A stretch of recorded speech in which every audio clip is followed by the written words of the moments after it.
Nous voici arrivés à Bar-le-Duc, dans l'Est, où on est devant leur futur magasin Alain Flelou. En attendant qu'il soit ouvert, je vous propose d'aller rencontrer les franchisés actuellement, juste dans la rue d'à côté. C'est parti. Suivez-moi.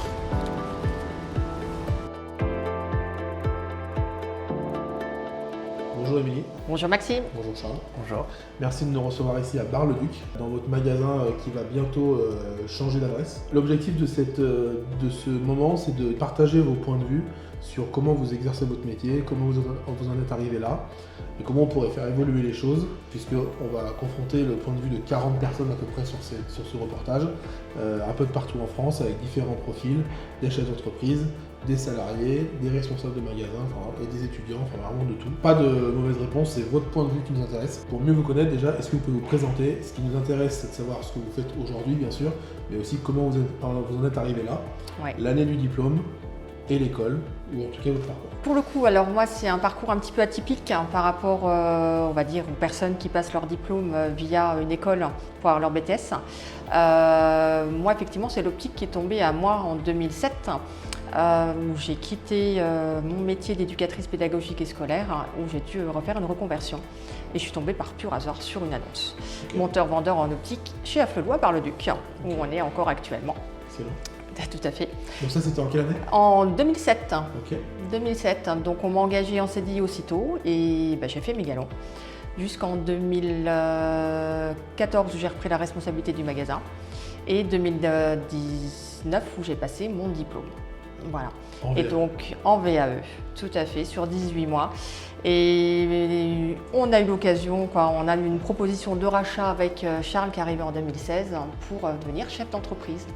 Okay. Donc voilà, donc tout à fait contente d'en arriver là et un métier qui est venu à moi mais qui me correspond comme un gant. J'ai une appétence pour le commerce parce que mes parents sont commerçants, étaient commerçants artisans à l'époque, donc le milieu relationnel me plaît très bien. J'ai baigné dedans étant gamine, mais par contre le milieu de l'optique, la technicité, du tout.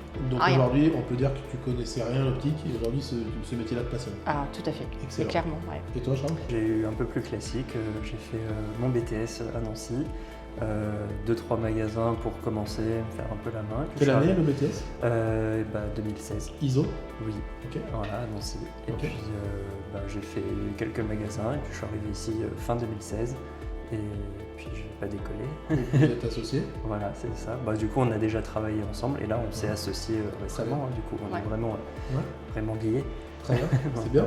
Comment se porte l'activité en ce moment? Eh bien en bonne forme. Ouais. Ouais, très bonne forme même. Très bien, on peut dire bien, on peut dire quoi? Très bien. Voilà, on est vraiment content de notre travail, notre investissement personnel parce que ça paye et que aujourd'hui on investit, on s'agrandit et on a une perspective de projet à venir qui se déroule devant nous. Donc, par rapport à N-1, c'est beaucoup mieux? Largement. Ouais, non, c'est toujours mieux. Oui. Depuis que je suis arrivé, c'est que du mieux. Tu stoppes pas un petit peu de content? Ouais, voilà. Là, il faut.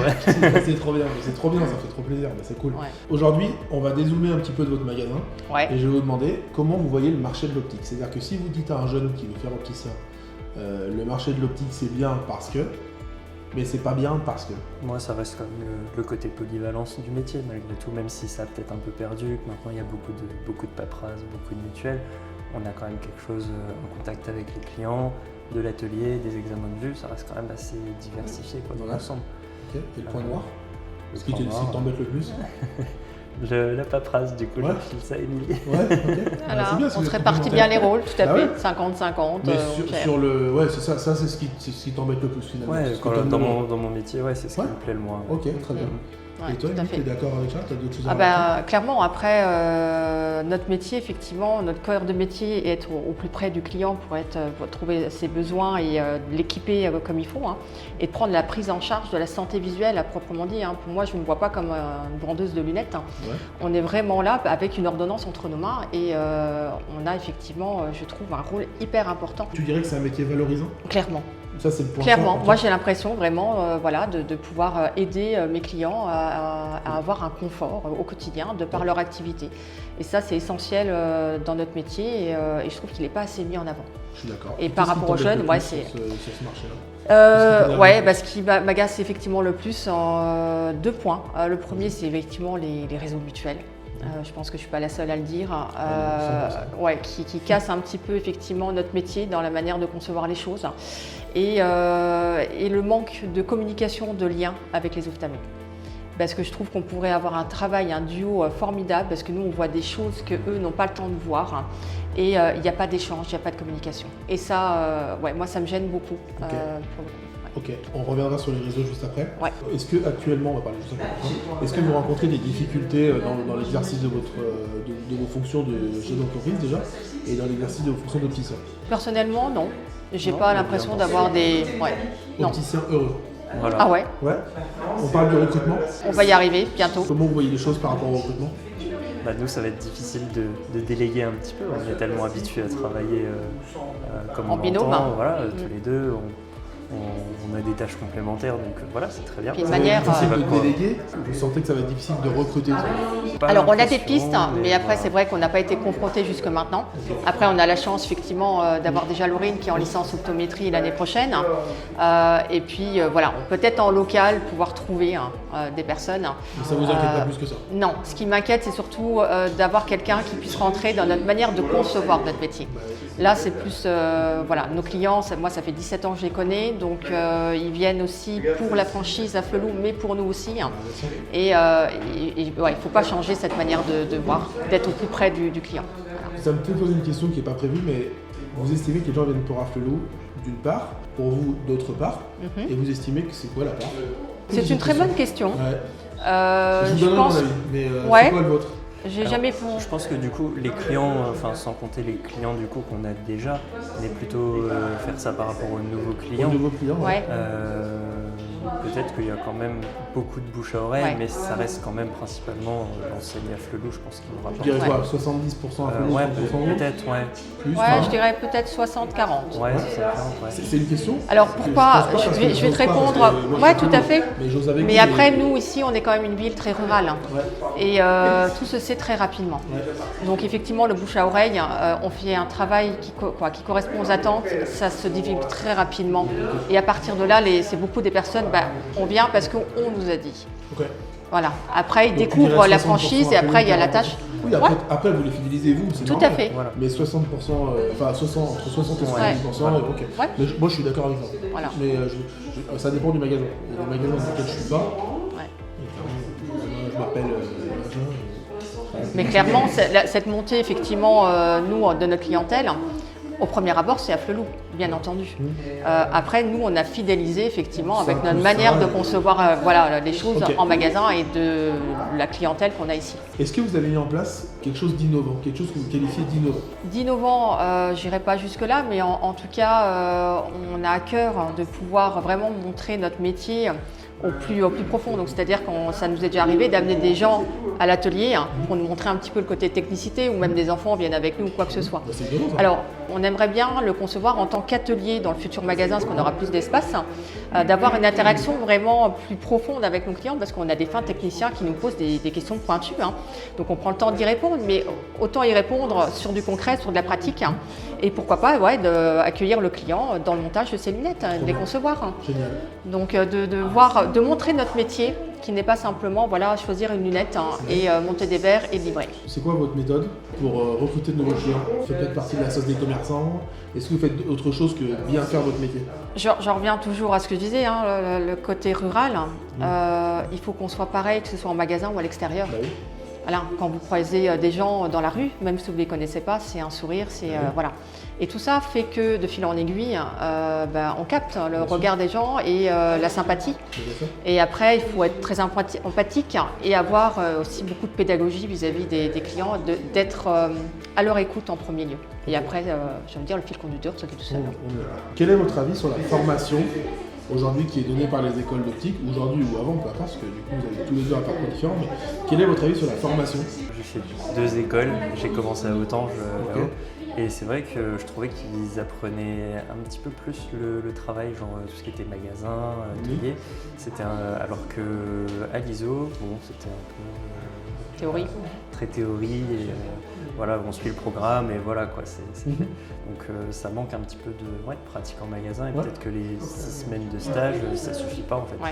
Ça serait bien d'en avoir un petit peu plus. Très bien. Voilà. Ouais, je suis tout à fait d'accord. Hein. Il y a un fossé entre l'école et ce qu'il y a en magasin. Demain, vous avez un magasin avec 10 personnes dedans. Ouais. Quelle est, selon vous, avec un chiffre, c'est simple, la répartition diplômés, non diplômés? 3 opticiens pour 7 vendeurs. 3 opticiens diplômés, Ouais. 7 pourquoi pas non diplômés. Ouais, voilà. Ok. Et toi, Émilie? Ouais, j'en remettrai un de plus quand même. Ouais. De voir sur 2 en magasin, s'il y en a, il y en a que 3, s'il y en a un qui part en vacances ou quoi que ce soit pour avoir. Donc 60-40. Ouais, 40% d'opticiens pour assurer tout ce qui est examen de vue, etc. Ouais, tout à fait. Ouais. C'est ça, Parce ça que là, Ouais, 10 ok, personnes, oui. c'est quand même une grosse structure. Ouais, ça fait beaucoup. Donc Ouais. ça dépote En fait, et. c'est un pourcentage, grosso modo. Voilà. Tu vois combien la répartition diplômés et non diplômés, on peut se permettre d'avoir 30% de diplômés. Ouais. C'est ça? Ouais. 30, 40, 30, 40. Oui, ouais. oui, Ouais, c'est vrai. Demain, vous êtes nommé ministre de la Santé. Imagine. Vous avez donc la possibilité de réformer le marché de l'optique. Il n'y a pas de question de budget, il n'y a pas de question de délai, il n'y a pas de question de syndicat, on s'en fout. C'est quoi votre mesure phare? Déjà d'avoir une cohérence dans les remboursements sécurité sociale en fonction de l'âge et des corrections. Moi, je suis toujours abusée de montrer un devis avec une myopie conséquente et de dire vous êtes remboursé 9 centimes. Alors que cette personne-là, on sait clairement, sans lunettes, elle ne voit rien. Et je trouve ça désobligeant. Ah ben clairement. Et en fonction des corrections et de l'âge aussi, en fonction des pathologies, des besoins, tout à fait. Et le 100% santé, il répond pas assez à ça? Non. Non, Bah c'est non. une question. Non, pas pour, alors pour effectivement des corrections myopiques, mais pas pour des corrections d'hypermétropie. On le sait très bien, il n'y a pas effectivement certaines options qui vont nous permettre d'optimiser au mieux les épaisseurs. Bah, tout à fait. Donc l'idée peut être intéressante et on a optionné sur des traitements pour ceux qui avaient des contrats à l'époque CMU ou contrat ACS, mais c'est pas assez. L'idée de base est bonne, mais il y a du travail à faire derrière. Ouais. C'est juste pas. Donc, Ils ne sont quelle pas serait orientés. ta réforme? Non, je rebondissais sur le 100% santé Oui, qu'ils pardon, avaient ouais. fait du coup. Mais voilà, l'idée de base de proposer à tout le monde un équipement assez classique, c'est bien, mais il y a du travail à faire derrière. Il faut la travailler avec des opticiens. Quoi. Ouais. Et Avec, sinon, ma réforme, ouais. je sais pas, ce serait peut-être de laisser un petit peu plus de liberté comme dans les pays voisins où on a plus que des opticiens, des optométristes, mais qui sont un peu plus qualifiés, mais qui permettent de soulager un peu les ophtalmos, puisqu'apparemment ils ont trop de travail. Ouais, donner l'autorisation par exemple de faire une ordonnance, Ouais. dans certains cas, c'est ça? Dans certains cas, À partir du moment où il n'y a pas de pathologie oculaire ou une santé générale qui peut influer sur la vue, effectivement, on a tout à fait la compétence et puis après, éventuellement, déléguer aux autres hauts, de manière à avoir une unité au niveau du monde professionnel de l'optique. Très bien. Votre point de vue sur les réseaux de soins? On fait plus notre métier, ils le font à notre place. Vous êtes adhérent? Oui, parce qu'on n'a pas le choix. Pourquoi? Parce que c'est quand même une grosse part du marché et que malheureusement, si on veut. Les gens regardent. Les gens, des fois, la première chose qu'ils demandent, c'est est-ce que vous êtes partenaire avec votre mutuelle? Et si vous leur répondez non? Et si on leur répond non, on essaie de faire un devis et en général, c'est pas validé dans tous les cas. Donc, c'est rarement Vous êtes une santé vente claire? qui est. Non. Qui est Par initiée à exemple, carte blanche. Si la personne rentre et qui vous dit j'ai santé claire, vous êtes partenaire. On lui dit non, après qu'on peut quand même étudier, faire un devis, travailler, voir un peu les montures, leur proposer quelque chose quand même qui soit adapté à leurs Faire une besoins. proposition commerciale éventuellement qui peut nous ramener un devis de chez Santé Voilà. Claire et puis on peut essayer de voir ce qui est possible de faire. Et sur 10 devis comme ça, vous en gagnez combien? C'est vrai qu'on n'en perd pas. C'est ça? Ouais. Alors c'est vrai que nous l'avantage, alors je vais peut-être rebifurquer sur une autre question, c'est qu'on fait beaucoup sur rendez-vous. Donc le client quand il vient, il attend effectivement à avoir son devis et avoir des explications sur son besoin. Et à partir de là, à nous de faire effectivement le travail et si c'est Santé Claire, on va adapter effectivement notre devis en fonction du réseau bien entendu pour essayer de le conserver. Mais par contre on lui explique clairement qu'il est réseau Santé Claire, que d'autres partenaires, d'autres opticiens le sont, il aura une meilleure tarification. Nous, on fait cette proposition-là et on fait l'étude au niveau de la mutuelle et à partir de là, il prend sa décision. Mais le fait d'avoir une transparence, une sincérité, la plupart du temps ici. Si on résume par rapport au réseau de soins, ça nous embête tous, c'est ce que j'ai compris. Oui. Mais aujourd'hui, vous estimez quand même qu'il faut les avoir pour garder ce flux de clients. Tout à fait. C'est ça? Ouais. Est-ce que ça pourrait être une mesure que vous pourriez prendre? On stoppe les réseaux de soins. Alors si on les stoppe et que tout le monde les stoppe, C'est ça? s'il y a une cohésion sur l'ensemble des opticiens. Il y en aura toujours C'est ça. qui ne stopperont pas. Oui, on a connu ça. Voilà. Et puis il y en a qui vont profiter. Si tout le monde dit on arrête et puis et c'est bien la il y en difficulté. a un qui dit moi je suis Tu peux simplement les interdire. Ça, c'est une décision. Voilà, après c'est. Ok. Allez, si on est l'heure ministre. Bah oui, on sait jamais. Comment vous voyez l'optique dans 10 ans, le marché de l'optique? Pour moi, on est dans une phase de l'innovation. On a déjà effectivement les verres à freination myopique, qui est quand même une sacrée avancée. Nous, on a quand même une vingtaine d'enfants qu'on suit, où on a des très bons résultats. Il y a tous les problèmes de basse vision aussi. Là, c'est un secteur à prendre également parce que, il faut le développer. On a de plus en plus de populations vieillissantes avec des problèmes effectivement de basse vision. Tu penses que ça va se démocratiser dans les magasins? Il faut. Moi, j'ai envie de me lancer dans ça. La contactologie, c'est pareil, on ne la développe pas assez, alors que j'ai envie de dire, les 90%, voire peut-être plus, peut porter des lentilles. Donc, il y a un potentiel. Et aussi le secteur du sport. Parce que maintenant, ça va être homologué dans les sports, dans les associations et autres, où il y aura l'obligation d'avoir des lunettes spécifiques pour l'activité sportive. Okay. Donc là aussi, pour moi personnellement, dans 10 ans, il y aura quoi faire. Donc tu veux dire qu'il y aura l'innovation. Il y aura plus de techniques, on va dire. Pour amener. Mais est-ce qu'il y aura toujours autant de magasins? Est-ce qu'il y aura de nouveaux acteurs? Est-ce que certains vont fermer? Comment tu vois le truc? Non, je ne pense pas qu'on puisse fermer, à moins qu'on ait une grosse problématique comme on a pu connaître avec la Covid et autres. Et encore, je trouve que notre secteur d'activité est celui qui a le moins souffert. On est clairement. Mais non, Oui, non, que ce soit Internet ou quoi, je ne suis pas sûr que ça. Je n'ai pas d'inquiétude. Je suis pas sûr que les lunettes, il faut que ce soit essayé, il faut qu'ils aient le conseil. Donc le marché sera, si on se donne rendez-vous dans 10 ans, je pense qu'on sera. Ouais, c'est ce que j'allais dire. On sera sur un marché qui sera similaire. On sera toujours là, peut-être un peu différent, de plus en plus technologique et tout, mais. Okay. Est-ce que vous pourriez partager une anecdote qui a marqué votre carrière? Un truc drôle, un truc triste, un fait que vous oublierez jamais? Ouais, alors une petite anecdote d'une cliente en manip lentille qui m'a fait un malaise. Ah ouais? Donc, malaise vagal, de choses toutes simples, mais ça marque parce que c'est vrai que j'ai eu de grandes difficultés à refaire des manipulations après parce que je me suis dit waouh. Et alors qu'elle était vraiment très motivée et elle l'a pas senti venir quoi. Donc, et puis c'est bien terminé pour le coup.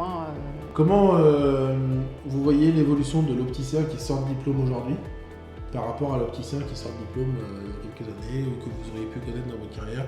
Peut-être parce qu'avant vous aviez un franchisé qui était diplômé. Oui, tout à fait. Depuis longtemps, j'imagine. Oui. Comment vous voyez l'évolution de l'opticien qui sort de diplôme aujourd'hui par rapport à lui? Alors nous, notre grand patron qui avait 80 ans avait la blouse blanche à l'époque, quand il a commencé. Donc vous trouviez meilleur? En tout cas, moi, il m'impressionnait beaucoup. Pour moi, c'est pour ça que j'ai pris du temps à passer ma VAE, parce que pour moi, c'était un métier très technique et qui demandait des compétences bien spécifiques. Et je voyais l'opticien un peu comme vraiment un professionnel de santé, à l'époque. En tout cas, aujourd'hui, ça tend à pu être aussi poussé, je trouve. C'est un peu plus commercial peut-être. Ouais. Et ça, c'est le marché qui veut ça peut-être? Peut-être, oui, tout à fait. Est-ce que l'opticien qui sort de diplôme aujourd'hui, il est moins bon que l'opticien qui sort de diplôme avant, à ton avis? Je ne pense pas, parce que l'école à l'époque n'était pas l'école d'aujourd'hui. Ils ont revu quand même toutes les matières et dans le bon sens.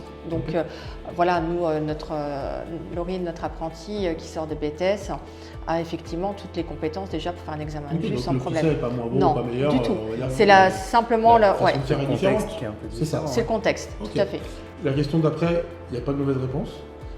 C'est instinctif. Quel est ton avis, Charles, sur les syndicats aujourd'hui? Il est absent. Absent. On n'a jamais entendu parler, quoi. On n'est jamais venu toquer à notre porte pour effectivement comme ce que tu fais là, et on t'en remercie parce que franchement c'est top ce que tu fais. Et si demain un syndicat professionnel vous appelle et vous dit tiens, ça vous dirait de nous aider pour faire améliorer les choses, vous dites quoi? Il faut que ça soit bien structuré. Mais vous seriez volontaire? Pourquoi pas, parce que de toute manière il faut faire bouger les choses aujourd'hui. Il faut se faire entendre. On a tendance à se terrer chacun dans nos magasins et notre parole elle est pas effectivement. C'est dommage parce que vous allez voir que ce film, j'espère qu'il va faire du bien. Et que ça va bouger les choses. Parce qu'il y a des choses qui sont dites que j'avais jamais entendues avant. Oui, il faut aussi qu'ils entendent qu'il y a dans toute la France des gens qui sont volontaires pour faire améliorer la filière en fait. Parce qu'on ne demande jamais notre avis.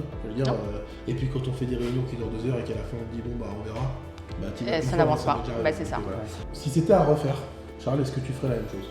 Même formation, même parcours, je suis vraiment bien. Ouais. Non, 100%. Ouais, je suis content aujourd'hui, je suis bien. Très bien. Et toi, dans ma peau. Ah bah clairement. Tu ferais pas de l'optique avant? Alors après, je pense pas que j'aurais eu le même parcours si je serais sortie du bac et faire le BTS. Okay. Non, je pense que voilà, la vie donne des opportunités, j'ai su la saisir et je suis heureuse d'être là à ma place. Trop bien. Est-ce que vous avez un avis sur la téléophtalmologie? Oui, parce que nous, on vient d'être installés depuis avril. Et surtout, c'est qu'on se trouve, nous, dans une zone effectivement rurale. On n'a plus qu'un ophtalmo, qui nous reste quelques années. Donc il faut innover, anticiper. C'est vrai que je suis plus réticente sur l'idée où on n'a pas le relationnel comme on pourrait avoir en cabinet avec un ophtalmo. Mais là, avec le recul qu'on a, effectivement, ça se passe super bien. Et les clients ressortent satisfaits, pleinement satisfaits. Pour vous, c'est l'avenir? Ouais.